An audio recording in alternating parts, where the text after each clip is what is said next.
Goldman Sachs released a report this year with a number that stopped me cold. 40% of Americans earning over $300,000 a year are still living paycheck to paycheck. $300,000, paycheck to paycheck. That's not a math problem, that's a brain problem. And the same traps catching them are catching you too, no matter what you earn. Here's what nobody tells you about personal finance. The reason most people struggle with money has nothing to do with how smart they are, how hard they work, or how many spreadsheets they've built. Behavioral economists have spent decades studying exactly this: why intelligent, educated, high-earning people consistently make irrational financial decisions. Daniel Kahneman won a Nobel Prize in economics for proving that human brains are systematically, predictably bad at handling money. Not occasionally bad, systematically bad. The wiring that kept our ancestors alive on the savannah is actively working against your bank account in 2026. The good news is that these traps have names, and once you can name something, you can start to fight it. In this video, I'm going to walk you through 7 psychological traps that behavioral economists have identified as the biggest wealth destroyers, not just for people who are broke, specifically for people who are smart, earning well, and still wondering why the number in their account never seems to grow. The first trap is called hedonic adaptation, and it is the reason every raise you've ever gotten has quietly disappeared. Here's how it works. You get a promotion, you're thrilled, you upgrade your apartment, you buy a nicer car, you start eating at better restaurants. Within 6 months, none of it feels special anymore. The new apartment is just your apartment. The nicer car is just your car. The happiness you expected to feel has worn off completely, and now you're chasing the next upgrade to get it back. This is hedonic adaptation. Your brain treats every upgrade as a new baseline, not a bonus. So your spending rises with your income, your savings rate stays exactly the same, and the finish line keeps moving. The fix is practicing what researchers call savoring. Pause before an upgrade and ask whether you're buying it for actual utility or to recreate a feeling that won't last. Delay optional purchases by 30 days. More often than not, the urge passes.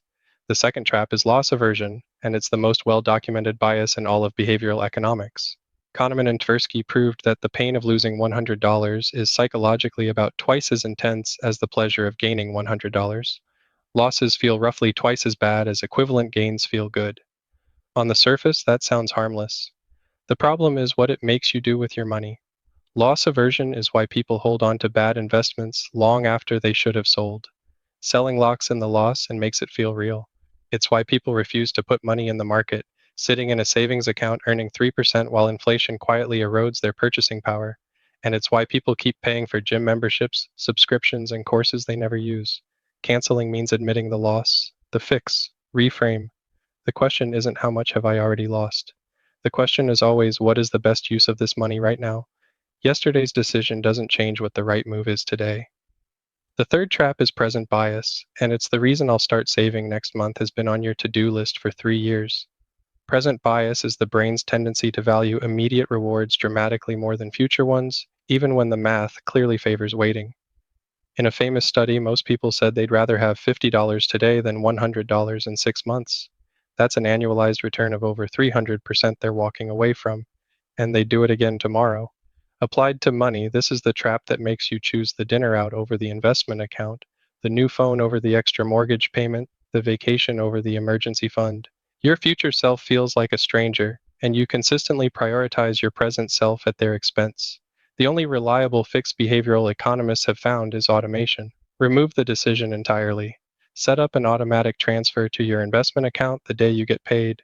You never see the money, so you never choose between present and future. The choice is already made. The fourth trap is mental accounting. Richard Thaler identified it, and it earned him a Nobel Prize. Money is money. $1 from your paycheck and $1 from a tax refund are the exact same dollar, but your brain doesn't treat them that way. Thaler's research showed that people spend found money, bonuses, tax refunds, gifts, far more freely than money they earned through regular income, because mentally it came from a different bucket. This is also why people carry credit card debt at 21% interest while keeping $5,000 in a savings account earning 4. Rationally, you should wipe out the debt. But the savings account is the security bucket, and the credit card is the bills bucket, and the brain refuses to mix them. The fix: there are no buckets. There is only net worth. Every dollar you have is a dollar that should be working as hard as possible, regardless of where it came from. The fifth trap is social comparison bias. the formal name for what most of us just call keeping up with the Joneses. Humans are wired to benchmark themselves against peers.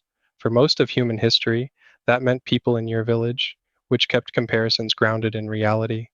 Today, it means the curated highlight reels of thousands of people across social media, most of whom are either in debt or not showing you what they can't afford. A 2023 study in the Journal of Consumer Research found that exposure to high consumption social media directly increases spending on visible status goods, clothes, cars, vacations, restaurants.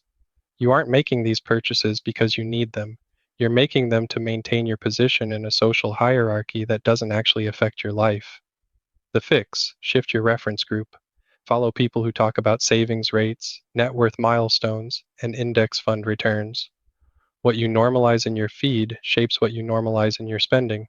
Trap 6 is the sunk cost fallacy, and it costs people far more than just money. A sunk cost is money you've already spent that you cannot get back. The fallacy is allowing it to influence future decisions. You sit through a terrible movie because you paid for the ticket. You stay in a job you hate because of the years you've already put in. You keep funding a side business that isn't working because of how much you've already invested.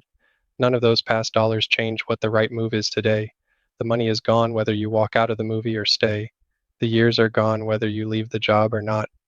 Rational decision making is always forward looking, based on future costs and future benefits, never on the past. Every time you find yourself justifying a decision with the words, because I've already put so much into it, that's the sunk cost fallacy at work. Stop. Ask only, what makes sense from here? The seventh trap is overconfidence bias, and smart people are especially vulnerable to it. Study after study shows the majority of people believe they are above average drivers, above average employees, and above average investors. All three things cannot simultaneously be true. But the higher someone's general intelligence, the more likely they are to believe their financial instincts are sharper than average, which makes them more likely to pick individual stocks, time the market, chase complex investment strategies, and underestimate fees. The data on active stock picking is unambiguous. Over a 20-year period, more than 90% of actively managed funds underperform the S&P 500 index. Not because the fund managers aren't smart, because markets are brutally efficient, and intelligence alone doesn't beat them. The smartest financial move for most people is the most boring one: a low-cost S&P 500 index fund. Automatic monthly contributions, leave it alone. Sophistication in investing is almost always a trap. 7 traps: hedonic adaptation, loss aversion, present bias, mental accounting, social comparison, sunk cost, and overconfidence. None of them require you to be unintelligent to fall into. All of them are hardwired, and all of them can be countered once you know they exist. So here's what I'd do next. If this changed how you think about your money even a little, hit subscribe. One video every Sunday on building real wealth on a normal salary. No hype, no noise, just the quiet stuff that actually works. Until then, keep it simple, keep it consistent, and let your money do the quiet work in the background. I'll see you in the next one.